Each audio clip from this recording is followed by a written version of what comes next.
Hello students, I welcome you all to this lecture number 4 and unit number 3 of the chapter Nelson Mandela.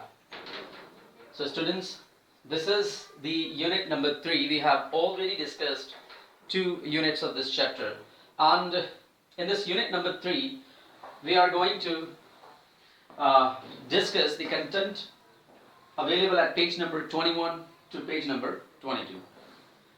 And for our convenience, I have written some points here so that I can explain these points to you and the chapter is clear to you. These points are here. You can see there are 6 points in all. The first one is twin obligations, types of freedom. There are 2 types of freedom that Nelson Mandela talks about. First one is transitory, second is honorable freedoms. I'll tell you what these freedoms are. Then there is African National Congress. It is the political party that Nelson Mandela joins. And why does he join this? We'll discuss it. Then there is point number 4, transformation of character. Nelson Mandela has gone through a number of transformation of characters during his struggle, during his experience for the freedom. Freedom is indivisible. Then Mandela tells that freedom is indivisible. He believes this, that freedom is indivisible. And this is really a fact. We can never separate freedom. We can never divide freedom into various parts. I'll tell you what this statement actually means. And then there is the last point, oppressor and the oppressed. Oppressor is a person who treats somebody badly, who tortures somebody, who beats somebody. It's called an oppressor. Then there is the oppressed, the victim, the person who is being oppressed, the person who is being tortured, the person who is being beaten up is called the oppressed. So what is the parallel that Mandela draw between oppressor and the oppressed? So students, these are the 6 points that we will discuss in this unit number 3. Apart from that, at the end of this session, at the end of the lecture number 4, we will also discuss these 5 questions that I have written over here. So students, here you can see that I have written twin obligations. First of all, it is very important to understand what obligations are.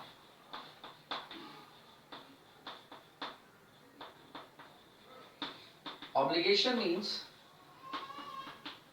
duties. Duties that a person is supposed to perform, and these duties are to either our family, our people, our children, and our country. There are various duties that we have to perform throughout the day, right? For a student, it is a duty to learn, to study his or her lessons well, and give the best results possible to his or her parents. Similarly, I have my own duty, and that is to take care of my family, to earn money, to fill the belly of my family, right? So there are various duties that the people perform. Here, Mandela talks about twin obligations. Twin means 2. Mandela believes that there are 2 duties that every person has to perform, and what these 2 duties are. So Mandela says that first duty of a person is to take care of his family, to fulfill the needs of his family, parents, children, wife. So this is the first obligation that every person has to do, or every person has to perform. Then he tells that there is second duty that every person should be entitled to do, or every person must do. And that second set of duties is to be performed for one's community and country. We are living in India. First, we are responsible for our family, for our children, for our wife, parents, and the second duty of ours that we have to perform is towards our family, towards our country, and the people of our community. right? So Mandela is talking about these two obligations. But Mandela, when mentions these two obligations, he feels really very pained. He tells that until today, whenever he tried to fulfill his obligations as a husband, as a son, as a father, and as a good citizen of his country, he was always prevented. And why was he prevented? He says not only he, but all the people of his race, means all the people of dark complexion like him, were prevented from fulfilling their duties to their family and to their country. He says that in every civil and human society. What is a civil and human society? Means a society where there are certain rules, and these rules are formed while keeping in view the rights of the people or the interests of the people. So in such a civil and humane society, people are able to fulfill these two obligations. Let me write: obligations to one's family, parents,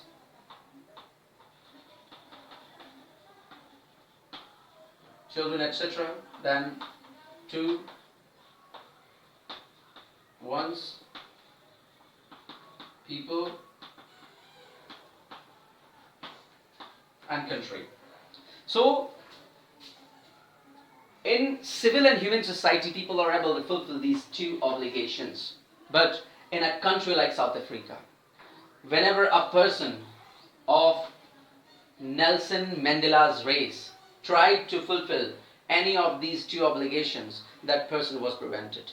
Not only prevented, he was punished and separated from his loved ones, from his beloved ones. So Nelson Mandela recalls the prevailing conditions in South Africa before the installation of the democratic government. Students, here we are going to discuss the point number 2. In point number 2, Mandela talks about two types of freedoms: transitory and honorable. Before we move on to these types of freedom, let us discuss what Mandela thinks about freedom. Mandela believes that every person is born free in every aspect. He says that he was also born free like every other person. And he says that when he was born, he did not have a kind of hunger for freedom. The hunger for freedom that he was having in the later phase of his life. So Mandela says that he was born free. He was free to play near his mother's hut. He was free to run in the fields near his house. He was free to swim in the river that flowed through his village. He was free to cook his meals under the open sky. He was free to take a ride on the backs of slow-moving bulls. So when Mandela mentions these playful activities, he wants to say that he was free. He then says that he was free as long as he abided by the rules of his tribe. But when he grew young, he found that his boyhood freedom was just an illusion. He was actually not free in any way. Further, he moves on to tell us about transitory freedoms. Mandela believes that everyone at different stage of his life wants different set of freedoms. Mandela says that when he was a student, he wanted freedom for himself. And what kind of freedom did he want? It was the freedom of being able to stay at night. It was the freedom of reading what he liked. It was the freedom of going where he wanted.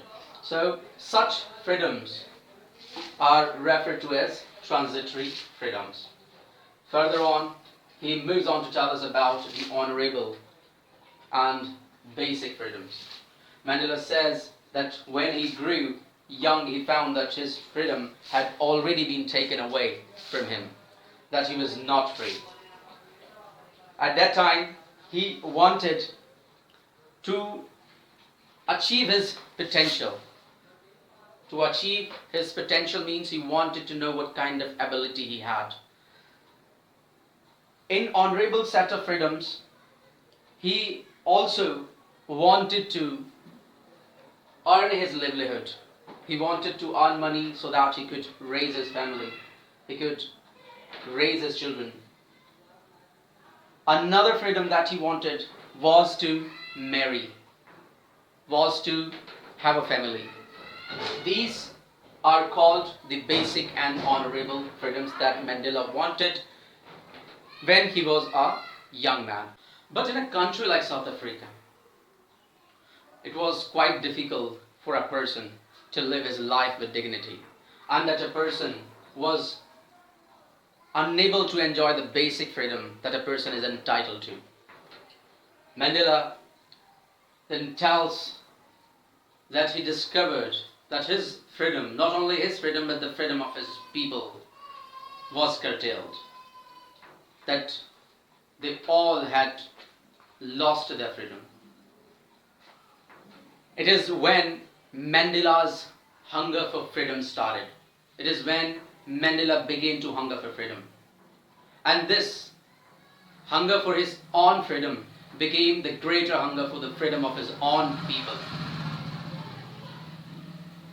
It is when he joined African National Congress. He joined African National Congress to liberate his people from the deprivation, poverty, and suffering. He joined African National Congress to help his people to live with dignity and self-respect in a country like South Africa. Mandela says that when he was a member of this ANC, African National Congress, and he suffered a lot while carrying out his duty to help his people to gain their lost identity.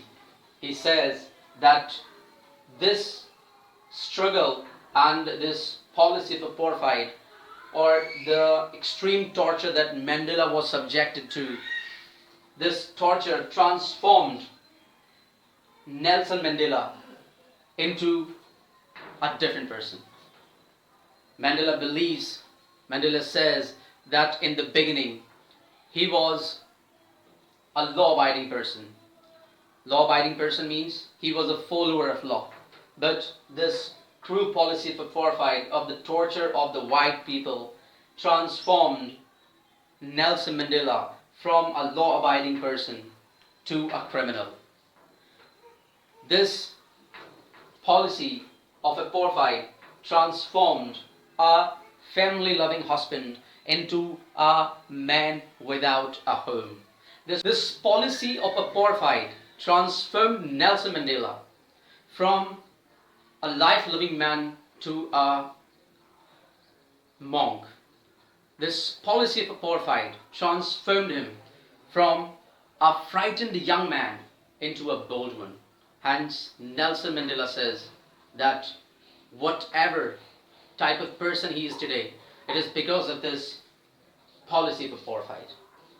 That today he is completely a different person as compared to the previous one.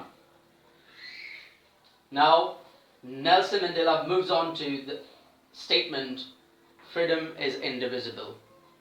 Mandela believes that freedom can never be separated. Freedom can never be separated means if anyone from my family is not free, that simply means indirectly I'm not free. Mandela says that the chains of freedom on any one of his people meant that all of his people were not free. And when all of his people were not free, that simply meant that he was not free. So Mandela says that freedom is indivisible. We cannot divide freedom. Freedom on any one part of a whole, if freedom of any one from a part of a whole is taken away, that simply means that the whole part is a slave, or the whole part is not having the due freedom. So students, let us move on to the explanation of point number 6. In point number 6, Mandela tells that oppressor and oppressed both are alike. He does not find any difference between both of them. Mandela says that both are prisoners. He says that the one, or a person who tries to take another man's freedom, is a prisoner. How is he a prisoner? He's a prisoner because he is confined behind the bars of hatred, behind the bars of prejudice. Prejudice means narrow-mindedness.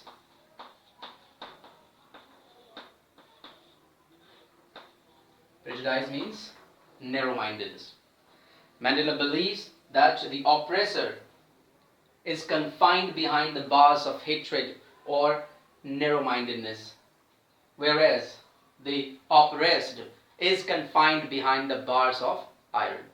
So both are prisoners, and hence they are equal, and hence there is no difference between them. So in the very beginning of this paragraph, Mandela says that oppressor must be liberated just as surely as the oppressed. So you understood why does Mandela draw a parallel between the oppressor and the oppressed. Mandela draws a parallel because both are prisoners. The one who takes another man's freedom is a prisoner because he is confined, or he is behind the bars of narrow-mindedness, small thinking, prejudice. Whereas the oppressed is already behind the bars of iron. So both are prisoners, hence they are alike, hence they are equal. So students, today we have done this chapter, unit number 3. So students, now we are going to discuss these 5 questions in order to assess what we have learned from this chapter. The question number 1 is, how was May 10 a special day in South Africa? I think you were able to give the answer to this question. Still, let me give you the answer. 10 May 1994 was a special day in South Africa because South Africa had been under white rule for more than 3 centuries. The black people of South Africa suffered terribly during this period. They fought a long battle for their freedom, and it was only on 10 May 1994 that the policy of apartheid was abolished. The policy of apartheid was eradicated, and the first democratic and non-racial government was established in South Africa. Hence, May 10, 1994 was a special day in South Africa. The question number 2 is, what ideals did he set out for the future of South Africa?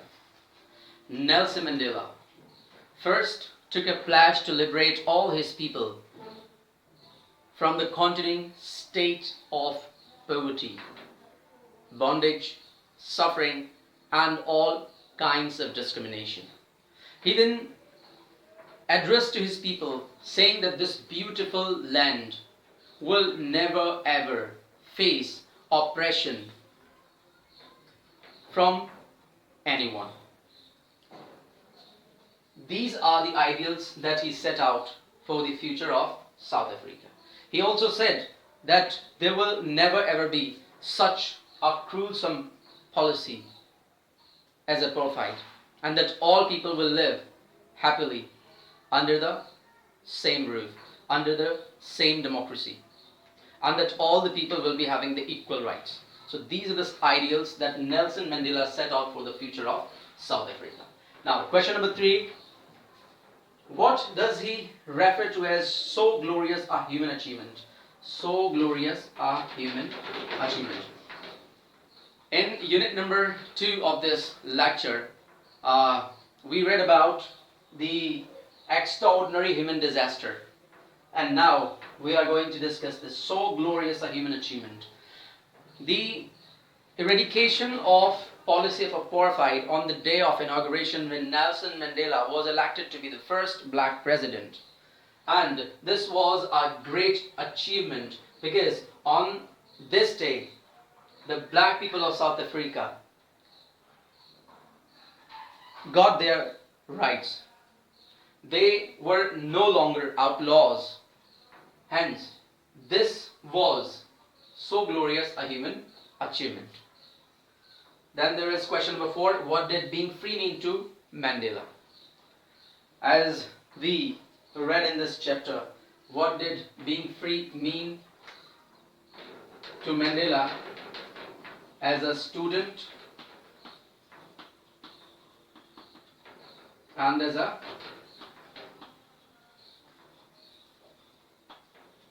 young man?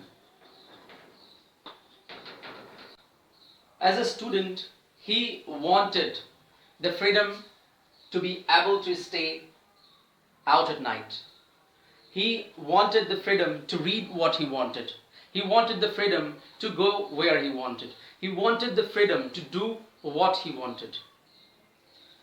But as a young man, he wanted the basic and honorable freedoms. The basic and honorable freedoms that we have discussed in this unit number 3 today. The basic freedoms of achieving one's potential, the basic freedom of earning one's keep, the basic freedoms of marrying, having a family. These are the basic freedoms. So, being free means to Mandela as the freedom such as transitory and honorable freedoms. Now, there is the last question, question number 5. How does he draw a parallel between the oppressor and the oppressed? We have discussed this question also. The answer to this question we have discussed in this unit. So students, we have completed this unit number 3 of the chapter Nelson Mandela, and with this unit we have done the chapter Nelson Mandela, A Long Walk to Freedom. I hope that you have understood this chapter well, and if there is any kind of query, if there is any kind of problem that you are facing regarding this videography, I request all of you to give me your valuable suggestions by writing in the comment box. So students, thank you.